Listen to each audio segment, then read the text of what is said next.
Oof, that was ugly to watch. How is Dallas Aikens still here? How is his name still even on the damn Ducks website after that atrocity of a game? He doesn't care about his players. He doesn't know how to coach. He's not an NHL coach. Why is he still here after all this time when we clearly see that it's evident that the Ducks suck?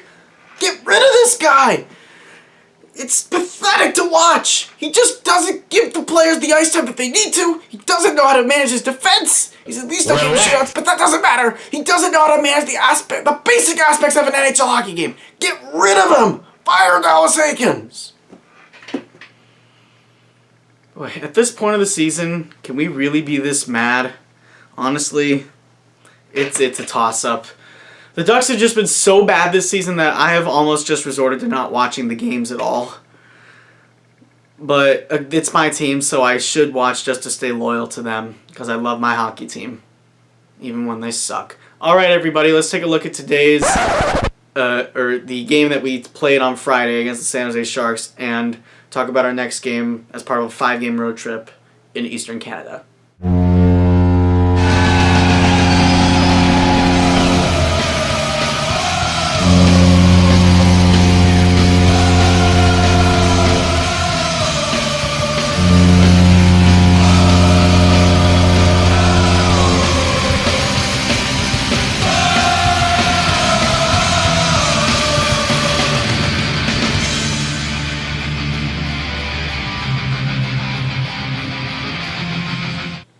Don't forget to subscribe to my YouTube channel for all of the latest tariff-free content. Now, let's look at the game that we played versus the Sharks.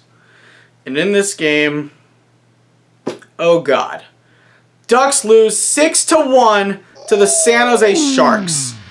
And this isn't even the Leah Hextall curse where, for the third time this year, she calls one of the games between Ducks and Sharks on ESPN+.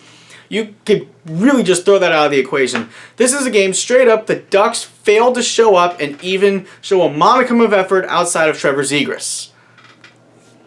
The Ducks looked so bad that they made the Sharks look like they were in the playoffs a few years ago, and hell, probably as talented as their team before they lost to the Penguins in the 6 games in the Stanley Cup Final in 2016.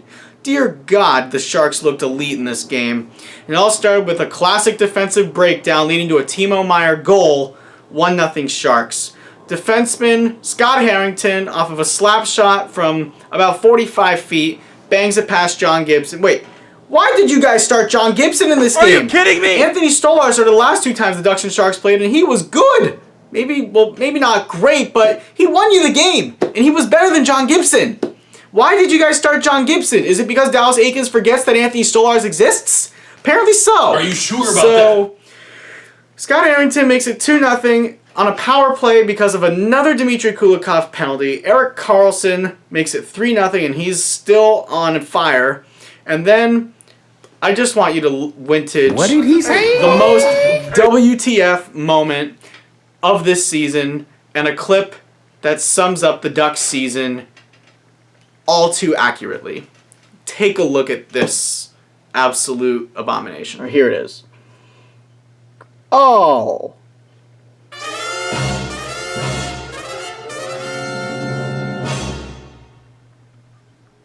I could have done that. Are you sure about that? Trevor Zegras gets us on the board with his 10th goal of the season with a shot past the third-string goalie. I should have also mentioned, we were facing a third-string goalie in this game, folks. Eetu Makiniemi, something, whatever his name is, Makiniemi, Gesundheit.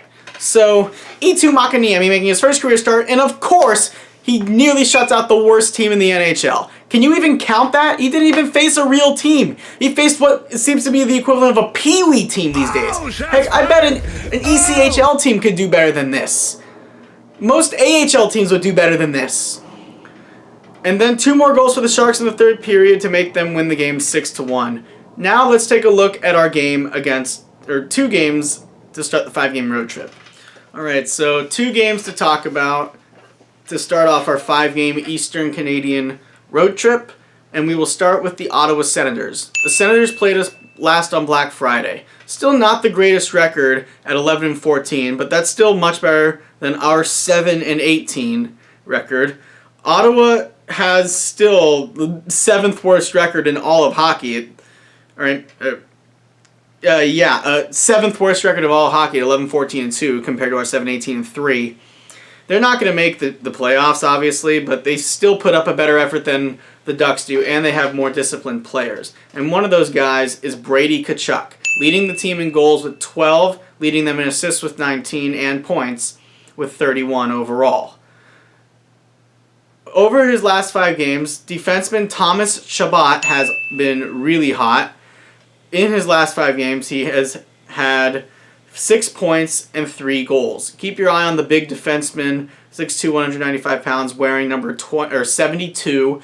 Overall, 6 goals, 9 assists, 15 points, 22 games played. Alex DeBrincat has also been pretty good for the Senators this year, with 7 goals and 15 assists for 22 points in 27 games played, 4 assists, and a +2 rating, all of those in his last 5 games. Let's also look at the second leading point scorer, Tim Stützle, as well. Stützle, through 27 games, has 27 points, point per game player. 10 goals, 17 assists. Also, let's take a look at Claude Giroux, third in points on the team. He's got 12 and 12, meaning for points and in goal, or 12 assists and 12 goals, 24 points, 27 games played, almost a point per game player.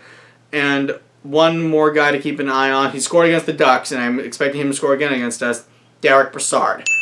The longtime journeyman in this league. He's played for about 10 different teams, and this is his second stop in Ottawa. Only 8 points overall in the season, but one of those is against us, of course. 4 goals and assists each, 8 points, 19 games played. Keep your eye on Brassard, number 61. For the next game, it's on back-to-backs. The Ducks go to Toronto to play the Maple Leafs. When we played the Maple Leafs, we beat them as part of our few overtime wins on the season. But now, since we have seen them, the Maple Leafs have really turned up the heat. And one of the guys who's been really hot is Mitch Marner. Mitch Marner had that historic point streak of like 20 games. I'm not sure if it's been snapped at all. Nope, he's still on fire. He's recorded he got 2 points in his game against the Calgary Flames back on December 10th. And overall, in his last 5 for points, Mitch Marner's got 7 in his last 5 contests, which is very impressive. Includes as well 5 goals over that time frame. He's a really good player, so keep your eye on Mitch Marner, number 16, with those totals. Also leads in assists and points with 23 and 35 respectively. The goal-scoring leader is William Nylander with 17. He's a very good playmaker and a great shooter. 17 goals, 16 assists, 33 points in 29 games overall. That is more than a point per game when you do the math. And Austin Matthews, probably the Leafs' best player, had 60 goals last season, 8 assists and a +7 rating each in his last 5 contests. Overall this season, Matthews, 15 goals, 19 assists for 34 points in 29 games. In terms of the defenseman that we need to keep an eye out for, I would say that the one that you got to watch for is Morgan Riley. Recently signed, or about a year or two ago actually, to a 8-year extension. Has no goals though this season, but 16 assists for 20 points. Sometimes he's had big goal seasons, sometimes he hasn't, but clearly with these high assists totals so far through the season, he clearly knows how to dish the puck around. Yep. And one more guy to keep an eye out for is John Tavares. Tavares, a veteran in this league, solid goal scorer, has been for a number of years. 13 goals, 15 assists, 28 points in 29 games played. His highest goal scoring came in 2018-19 season with Toronto with 47.